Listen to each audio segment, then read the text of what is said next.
Sacho sangena thina singalala endleleni nanazi indaba ze1KZN TV ehamba phambili namuhla. Amaphoyisa athele othulini abahlanu eThekwini. Umshana unqumiswa kwembuzi umalume empangeni. Kanti udedelwe ngebhayilo wesilisa ngokubulawa komkakhe. Indaba kaMbombosho omnyama siyanemukela kwindaba zethu ze1KZN TV zifunde uphilano kaCebekhulu. Sanibonani. Kudutshulwa kwabulawa besilisa kabahlanu ababekade bedubulana namaphoyisa emjondolo eyaziwa ngokuthi kuse-Pump House eChatsworth eThekwini KwaZulu-Natal namuhla ekuseni. Labalisa ke bika ukuthi bebefunela amacala kabucayi okubala kona ukubulala kanjalo nokugqekeza nokunye. Phakathi kwalaba abashonile balenganisela eminyakeni eyi-15 kuya kwama-20. Ngokusho kokhulumela umndeni, utho wabo umntwana yilo neminyaka engu-15 kepha yikho into ewubugebengu bebekade bemazela yona. Ezugogo wakhe uLwa engikwaziyo ngaye akufani nengihlangabezane namhlanje ngoba ke konke lokho engiyuzwayo ukukhulunywa bengakwazi ukuthi usehamba nabantu abarongi. Ukusiphathe kakhulu siwumndeni ngangoba nje sinembuzo esizibuzayo kona ukuthi njoba sithola ukuthi badutshulwa amaphoyisa, iphoyisa elitrainiwe lingahlulwa ukubamba ingane ikhulume wonke amaqiniso kunaloko lidubule libulale. Mhlambe nawo khona ngakusho ukuthi hayi mhlambe ingane ireacte ngendlela ebekudingeka ukuthi sidubule ngayo. Nama uLwa benimazi umuntu onjani, ubesafunda, mayifunda ubeya kanjani esikoleni, bekumntwana onjani nje uma ungamchaza? uLwa angiyabona ke esikole nje anginayisho ngoba ngoDisemba ngiye ngamthengela mina ezugogo wakhe uniform efunda lezwe libofu. Ngeza ukuthi ube nenkinga yokungaphili weza wazohlala la kantu wakhe ezumuntu obezolashwa into ebimphethe. Kwacaca ukuthi esikoleni mesebuyela kube nenkinga yokuthi kuthiwa sekulate. So ke ube sehlala ke elinde lithuzo yongena kwesinye isikole esisenkandla wabhaliswa kusona. Kodwa nje angimazeli ngobugebengu ke ingane mayingekho phambi kwakho ngeke ukukhulume kakhulu. Owamaphoyisa esifundazwe uthi yabakhathaza indaba yokuthi isigebengu zenza ubugebengu endaweni ezihlukene bese izocasha endaweni ezimjondolo okuyila khona kusuke kwenza umsebenzi wamaphoyisa ubenzima ngoba lapho kumele bavikele nomphakathi kanjalo nezingane ezisuke ingenze lutho. Ya ke sikhathaza kakhulu ukuthi igebengu mangabe zenza ubugebengu zikhetha ukuthi zicashe endaweni efana nalezi. Siyabona ukuthi la indawo ehlangene enabantu abaningi futhi bayazi ukuthi mabecashe endaweni kanje kuba nzima nathi emaphoyiseni ukuthi singene, kuba nzima nanokuthi si-act because kuba khona nezingane ezincane, kuba khona nabantu nje abamsulu abangenze lutho ngenze ukuthi bathinteke badutshulwe izona igebengu or badubuleke mase kudutshulwana. Phakathi kwalaba ababulewe kukhona nokufika. Ngeshwa igebengu o laba sibabiza ngegebengu manje ingane kakhulu, omncane kunabo bonke na 17, umntwana lo ngabe sesikoleni, omdala ula nje kuma 20s. Ama weapons o ibhame etholakele ezintathu etholakele njengamanje sodwa sazo sihomework. uTebogo Sibisi wezindaba ze1KZN TV ku channel 261 ngiseChatsworth eThekwini. Usakhungathekile namanje umndeni wakwaMthetho endaweni yasemakhwezeni ngasempangeni enyakatho nelekaMthaniya ulandela kwisigameko lapho umshana enqumiswa kwembuzi umalume wakhe endlini yakulomuzi. Amalungu omndeni athi abone namuhla ekuseni ukuthi sekwenzeke lo muka maqeda amalungu omphakathi athi ukuxoxa naye kancane umsolwa maqeda amdlulisele emaphoyiseni. Imeya kaMasipala waseMfolozi uXolani Bhengu uzwakalisa ukukhathazeka ngokwanda kwezigameko zokubulawa kwabantu ezindaweni ezakhelwe Masipala waseMfolozi. Umndeni uthi bese kunesikhathi ubona kunezikomba komsolwa zokuthi kukhona okungahambi kahle kulandela kwizibombe solokho efikile ngempela sonto esabisa ngokubabulala bonke kuleli khaya. Umsolwa uSiyabonga Mthethwa oneminyaka engama-25 okungumsolwa obulale kuSipho sakhe Mthethwa oneminyaka engama-32 okungumalume wakhe umnqume uqoqoqo washona. Lo mndeni uthi usakhungathekile ngalesi sigameko. Ngena lo mfowethu lo okuyena obona isigameko. Uthi bethi angithi hlala amanzi la. Ethi mfowethu hayibo nayi inkinga manje. Umpopolo ushonile. Hawu. Ushona kanjani manje umpopolo? Shile ngane imbule ebusuku nganaki lo iyafohla iyangena la. ifike yona ekseni la yashintsha impahla nazo igcwele igazi okhombisa ukuthi ibiyodwa umfana wakithi idakelwe ukuthi ngabe bephethe inasiyazi uba yonke le ndawo umntwana usho ukuthi bufuna unqamuka phansi kunesicubu esiphansi asimazi nathi besilele asiyazi ukuthi yenzeni kodwa vele bikade vele ifuna usibula zonke lezi insuku ngoba sifonele sinambile ukufona amaphoyisa athi amaphoyisa asifonele ambulance ngicela singathola ngisizo. Umphakathi esikhathi uzwa ngalesi sigameko ubamba umsolo wamshaya ngesikhathi kusenjalo kwaba nomunye wesilisa khona egcekeni oqhamuke nombese wamgwaza kumsolwa washona. Lo mphakathi usigxekile lesi sigameko. Kuhlungu kakhulu okuyikhona okwenzekile. Kuhlungu impela ngoba angazi noma kugcina kuphelele noma ngeke kuphele kolokho kuqhubeka kodwa khona la kuyinto embi kakhulu. Ngoba khomba ukuthi lo muntu bamume kusuku ngendlela ngibone ngayo nami ngifika la ekseni. Umeya kamasipala uMfolozi uXolani Bhengu uthi njengomasipala banazo izinhlelo zokulwa nodlame lwezimndeni. Imoke lesishoyo ke namanje ukuthi awu bakithi besibe undunankulu uze wabeza imbizo bekuzokhuza kona udlame lwasemakhaya. Kodwa ke bayashoka ukuthi lo umsolwa bebemsola ukuthi unokuphazamiseka emqondweni. Kodwa kubika ukuthi ke ukuphazamiseka kwakhe sekumenze waholeleke ekutheni azathathe umphefumulo kamalume wakhe. Ngakho ke sisakhuza ke thina lolo dlame lolo lwemndeni ukuthi sengazi ukuthi lungaphela. Ingakho futhi noma sehambile undunankulu sisanxusa ukuthi ke asikhubeke sikhande ama CPF isigodi nesigodi. Owesilisa osolongwaza kumsolwa uboshiwe ke ngamaphoyisa.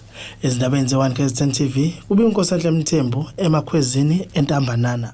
Bakhala kungabikho kobulungiswa kwezinkantolo zakuleli abomndeni wakaKhanyisile Dlomo ngesikhathi kenkantolo kaMantshi yaseThekwini idedela ngebhele eyinkulungwane zamarandi uKhayelihle Dlomo osolwa ngokubulala umkakhe. Lo mndeni udinda isililo ngaphakathi enkantolo ngemuva kokukhishwa kwalesinqumo. Sizophonselwa inselelo isinqumo senkantolo eMantshi yaseThekwini sokudedela ke uKhayelihle Dlomo ngebheyili. Lokhu kuvezwe umsolwa kaMufi ngesikhathi ke kuqhubeka icala eThekwini ukuthi abantu besifazane basazoqhubeka bafe ngoba abantu esibathembile bagcina benza nje. Uphuma kanjani ngebheli eka 5,000 rand umuntu okade ethoma khona la ethi unezinto za 2 something million akhishwa ngo5,000 hayi kulungile. Kodwa engishoyo nje ukuthi eSouth Africa umthetho abantu besifazane basazofa izingane zisazofa ngoba abaseshi sebekwenzile umsebenzi kodwa still nangu case uyaphuma. Hayi sizosukuma sisi uma ngabe kube ukuthi fanele sibeke ku public prosecutor fanele si oppose indaba yebheli ngoba asikho happy ngempela. Ubuhlungu nje asikho happy. Ibuphi ubufakazi ababufunayo ngempela ngoba bonke ubufakazi bukhishwe buphambi kwayo iMantshi. Namuhla kule nkantolo kusuke isidumo ngesikhathi umndeni kaKhanyisile okusolwa ukuba wabulawa umyeni wakhe udinda isilo ngaphakathi enkantolo ungagculisekile ngesinqumo sayo. Abebe uphelezele bebesunga ngokuvala thaqa isikole lapho uDlomo anguthishanhloko khona kanti ubelokhu esikhihle njalo uDlomo isililo emcelela ibhayili ummeli wakhe ubebeke izathu ezifana nempilo engeyinhle ethi ke uphethwe isifo senhliziyo esesisibi njoba ke engaphakathi nokunye ke okuningi. iMantshi ikhale ngobufakazi bombuso obebushayisana phakathi kokunye.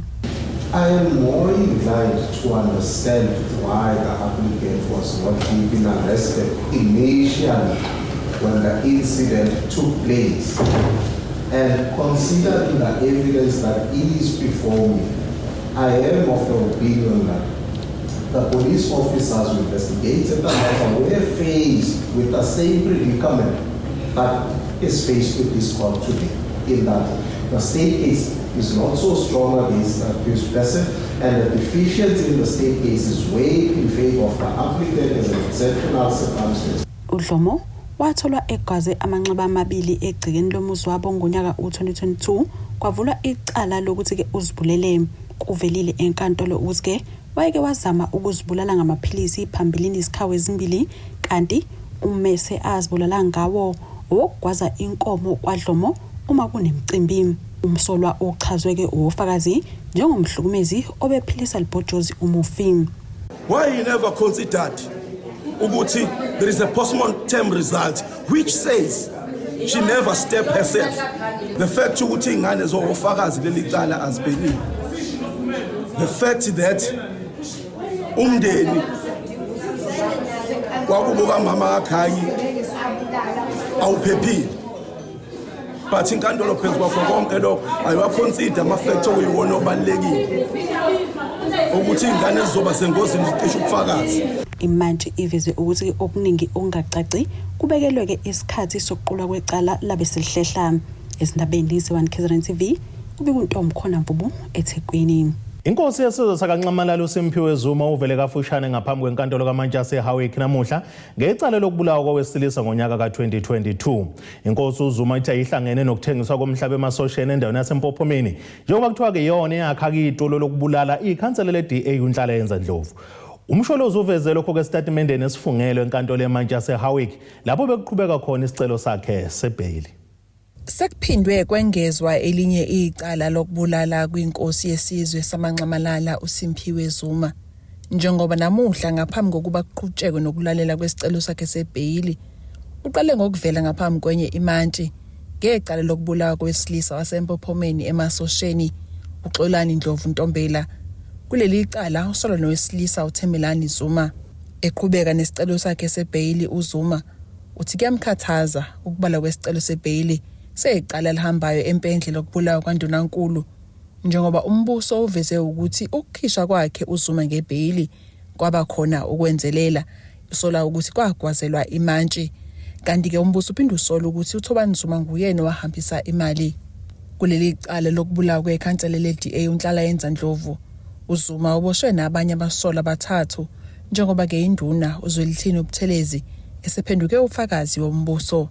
uZuma uthi yena kahlangene nokudayiswa komhlaba, izinduna yizona ezidayisa umhlaba bese ziletha imali yokukhonza kuyena.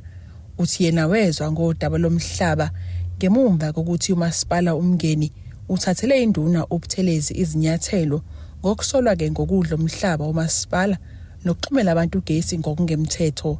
uZuma uthi kuyamxaka ukuthi uButhelezi usho kanjani ukuthi impilo yakhe isengozini ekubeni nguyena onquma abantu. Ubuholi beDA bebukhona enkantolo kanti buveze ukuthi bushaqekile ngokuvela kwelinye icala kuZuma. Sithuke kakhulu sizokuthi sebemtshajile futhi kwelinye icala lokubulala okukhombisa kona ukuthi lolu daba olukhulu. Okunye kusixakayo wekelana ukuthi uzokhumbula emhla efaka isicelo sebhayili wathi akakwazi ukuthi abe ngaphakathi ngoba kunezinto afana zenza njengenkosi.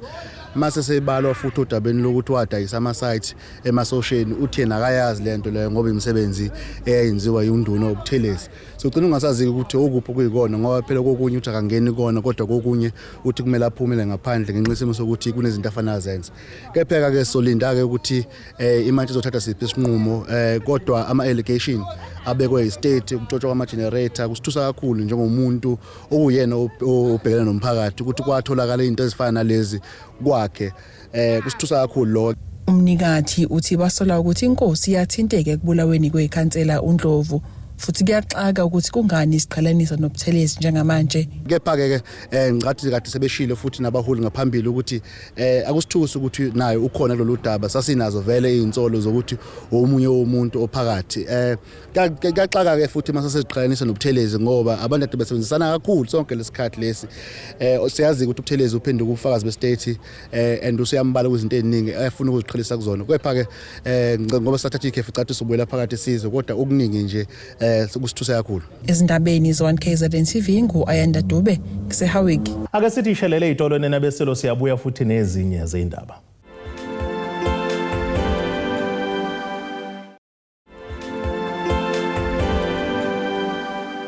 Asibonge siphinde sinamukele futhi kwindaba zethu ze-1 KZN TV.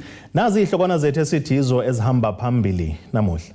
Amaphoyisa athele othulini abahlanu eThekwini. Umshana unqumiswa kwembuzi umalume eMpangeni. Kanti udedelwe ngebhayili wesilisa ngokubulawa komkakhe. Umengameli we-IFP uvele enkosini ihlabisa uvule ngokusemthethweni indle emndenini wakwaZulu endaweni yakaCezo Lunde enyakatho nelakaMthaniya namuhla. Uvula kwalendlu kuza ngemuva kokuthi indodana yakhona uNkosinathi Zulu wale mali engozini yebhasi yayithwele abalandeli beqembu wagcina ke senqanyulwa ke umlenze. UNgotsha uthi ukwakhiwa kwalendlu kuyindlela yokwenza impilo yakhe ibelula. uZulu ungomunye amavolontiya eqembu leNkatha owalimala ngesikhathi ibhasi lihlangabezana nengozi bephuma kwi-rally. Isimo sakhe sababucayi kangangokuba ke akasakwazi ukwenza umsebenzi ejwayelekile njengoba esehamba ngesitulo esinamasondo ngemuva kokuthi anqanyulwe umlenze. Namhlanje ke sila emzini womntwana ukuba sizokwedlulisela lendlu isenzo sokukhombisa ukuthi ingozi eyasivelela yasishiya sidabukile sonke. Siyambonga uNkulunkulu ukuthi indodana lapha ekhaya edlulanga emhlabeni iyaphila, kodwa ngenxa yokuthi ayisekho isimeni sokuthi isigijimele ngesingayo, izisebenzele ngesingayo, iqembu ke le-IFP lithathe isinqumo ukuba akhelwe lendlu amagumbi amane, ama-bedroom amabili okulala, yi-bathroom nendlu yangasese engaphakathi bese kuba yi-sitting room kanye nekhishi. Senze konke ukuba senze indlu engesikho ukuchitha icala, ilungiswe ngendlela ukuthi njengoba ehamba nge-wheelchair akwazi kalula ukungena nokuphuma kuyona. Uhlabisa uthi bakholelwa kubantu kungesikho ukuthi babadinga uma ke kunezinketho kuphela. Kholelwa ukuthi asimnikeze isithunzi esifanele, asimnikeze ukuthi inkolelo yethu yokuthi uma abantu nibadinga niyokhethweni kumele ningakhohlwa yibo uma sekwedlula ukhetho. Lwedlula ukhetho yingakho sithi ke asizobheka impilo kamfowethu uNkosinathi ukuba ibuyele esimweni esijwayelekile, impilo iqhubeke naye amaphupho akhe awafisayo njengomuntu omusha aqhubeke abheke phambili. Ubaba kaNkosinathi uthi kwanzima ukwamukela isimo umntwana wakhe aye kuso njengoba ke wayengenathemba nanokuthi ke usazoqhubeka phile. Alimala mangifika eThekwini ngathi ngiyamembula umlenze ngawuthola ukhona, ngathi ngembula omunye ngawuthola ungasekho. Lokho kwangilimaza kakhulu okwangakuthi ngabona ukuthi angisebe ngihlale naye. Nesini ngathi lo muntu kanti udla ngani ngoba akukho lapha ngafaka khona ukudla noma ukhezo. Bathi uyalibona leli ipipe udla ngalo, uyalibona leli uchama ngalo, uyalibona leli utoiletha ngalo, uyalibona leli uzwa ngalo. Manje ngathi mina akekho umuntu lapha ngavala umlomo azange baphendule ngoba angibonanga ukuthi ngabaphendula ngithini kulento abangitshena yona ngayibonda ayikho. Umndeni ubonge kakhulu konzelo ke iqembu le-IFP. Let's gaze indaba zo-1 KZN TV. Ngingusamkeliswe Ngqulunga ngikwaCeza Olundi. Lo sanda kakubuyela ke esikhundleni sokuba umengameli wenyunyana yothisha National Teachers Union enathu ngamafuphi uSibusiso Malinga uthi basazoqhubeka nokulwela ukuba kumnyango wezemfundo uhlinzekwe ngemali eyanele kuphinde ke kuqiniswe nezokuphepha ezikoleni.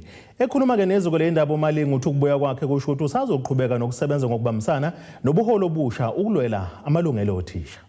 Emva kwengqungquthela yezinsuku ezintathu ye-National Teachers Union okweyinyunyana yothisha yokukhetha ubuholi obusha, lo bengumengameli uSibusiso Malinga kanye nesekela lakhe baphinde bakhethwa ngo-elethu.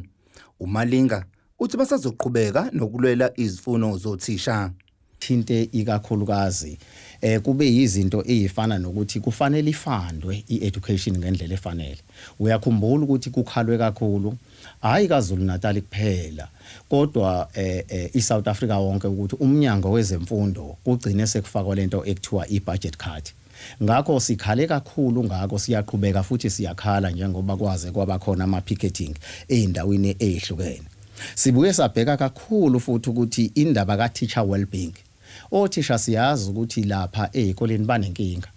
Baphenduka ama-security, baphenduke onesi baphenduke inkantolo nako konke ongacabanga akugcini lapho bagcina bahlukunyezwa abantwana bagcine beze behlukunyezwa na imiphakathi. uMalinga uphinde waveza ukuthi okunye abakudingidile kule ngqungquthela izimo okusebenza ngaphansi kwazo othisha kanjalo nokulethwa kwesifundo ezintsha. Kuba ke i-condition of service lokho ke asikwazi ukuma nako ngoba njalo uma uhulumeni eqhamuka nezindlela ezinye zokusebenza fanele siyibheke ukuthi azinyatheli amalungelo othisha. Kukhona ukwethulwa mhlambe kwezifundo ezintsha ukwethulwa kwezifundo ezintsha kuye kube nenkinga ukuthi sebekhulumile yini nama universities ukuthi kuma curriculum awo bayifake leso sifundo esisha. Le ngqungquthela beyibanjelwe esifundazweni iGauteng kanti beyihlanganisa amalunga asuka kwinathu esifundazweni ezishagalolunye. uMalinga uphinde wakhipha isexwayiso esibhekise kothisha abasaqhubeka nokushaya abafundi. Lento ebizwa ngecorporal punishment hayi oswazi kuphela ingane noma uyincinzile nje noma ingane wakhuluma kabi akufuneki kuyicala futhi icala elikwenza uxoshwe emsebenzini. Nakho lokho sithe cha bakwethu asikubheke ngoba mawubheka lapha kwaSIS South African Council for Educators akhona amacala njalo. Ngaphatheka kabi ukuthola ukuthi kukhona uthisha ona 23 years ofice ngolimo lwesiZulu odatshulelwe imvume yakhe yokusebenza ngoba ebalwa kulezi zinto baqashise kakhulu ukuthisha benathu ngalokho. Lobuholi obusha balenyunyana buzohlala kuze kushaye unyaka ka2018. Ezindabeni ze1 KZN TV bikuthi abantu maphumulo empangeni.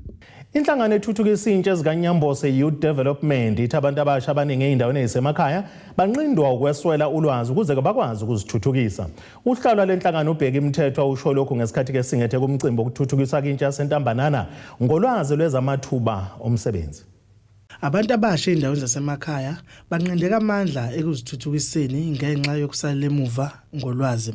Inhlangano ethuthukisa intsha ezikanyambozi Youth Development ithi kubalekile ukuba abantu abasha bengavalelwa ngaphandle ngokucobelelwa ngolwazi. Intsha isalele emuva kakhulu ulwazi abanalo amakhono abanawo abanye uNkulunkulu baphe iphiwo ezisimanga ngendlela ukuthi bakwazi ukuyisebenza ngezandla kodwa lokho abakuboni njengento engabaphilisa ngoba ulwazi abanalo ukuthi into yakho uyenza kanjani ukuze ibe sezingeni lokuthi ke ikwazi ukuthi ifake isandla impilo ikwazi ukuthi iye phambili nawo ukhanda amathuba omsebenzi. Akugcini ke lapho sinabantwana la isibatrainayo ngama computer kube nabantwana esebenzisa ama learners license and sinesithembe elikhulu ukuthi ngale program esinayo namhlanje ngoba sina wonke lama stakeholders akhona azokwazi ukuthi ekwazi kuba introduce eminyangweni eright ebavula ingqondo kube kukhulu kakhulu umehluko ozokwenzeka endaweni yangakithi kanye nomphakathi wethu oyifuye. Intsha ithi ke lolu hlelo luzoyiqhubuzela ukuze isukume isithathe makhono yabona itifiketi ezincane ukuthi mhlawumbe o security o computer o ini kodwa bahleli abekho ezimbonini ngenxa yokuthi nanendaba yokufuna umsebenzi yokwenza ama CV nanendawo nje ehlala kuyona kukude kusemakhaya. Uhulumeni uthi iningi intsha yakuleli esoleka amathuba omsebenzi oyiphendlela ezinkampanini ezahlukene.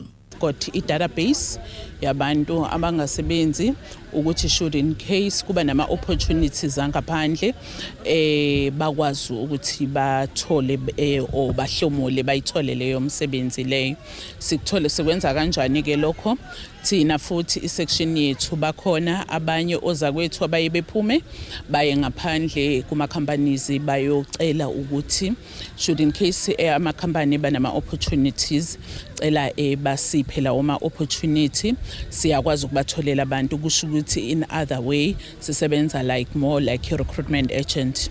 Ezindabeni zo1 KZN TV kubinkosi Mthembu efuyeni entambanana. Ake siphinde sithi ishelele itolo nenabeselo siyabuya nezinye zeindaba.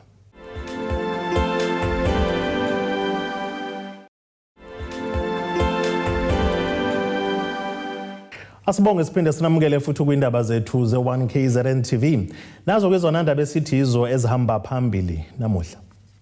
Amaphoyisa athele uthulini abahlanu eThekwini. Umshana unqumiswa kwembuzi umalume empangeni. kanti udedelwe ngebheyili wesilisa ngokubulawa komkakhe. Ake sibheke engosini yezomnotho. Iranda kuleli ngu-17.57 kwidola laseMelika, libe ngu-23.75 kupondo waseBrithani, libe ngu-20.61 kwi-euro yase-Europe. Intengo yegolide ingu-$3,596.21 ounce, kuthi intengo yokwelo ongahluziwe ibe ngu-$65.60 umphongolo. Ake sibheke engosini yezemidlalo. Iqembu elizomela iNingizimu Afrika ku-World Athletics Championship seTokyo eJapan linenselelo yokubuyisa-ke isithunzi kulo mqhudelwano sokube ngamahlandla amathathu kulandelana, libuya-ke nenduku yombangandlala. I-World Athletics Championship yanonyaka eseJapan kwelase-Asia izoqala ngomhla zili-13 kuya kumhla zingama-21 kuye phezulu. Kulo mqhudelwano komkhulukazi wezokugijima emhlabeni okuzobeke kudlana-ke imlala kuwona kabagijima abangaphezulu kwe-2,000 bemele amazwe angaphezulu noma bemele kamazwe angama-200. iNingizimu Afrika yona izobe imele ngabangama-49 kanti bangama-32 abesilisa kanti bali-17 abesifazane emabangeni ahlukene kuya kusukela-ke kwi-high jump, long jump kanjalo nejavelin. Iqembu laseNingizimu Afrika lagcina kukubuya-ke neyindondo elango-2017 elabuya-ke namagolide amathathu atholwa ngoluvo Manyongo, Wade van Niekerk noCaster Semenya. Ey'mbili-ke zethu sezathola uRushwa Samayi noSemenya neyesiliva eyabuya noVan Niekerk kwelaseNgilandi. Ake sibheke nasesimo sezulu esikalendeleka.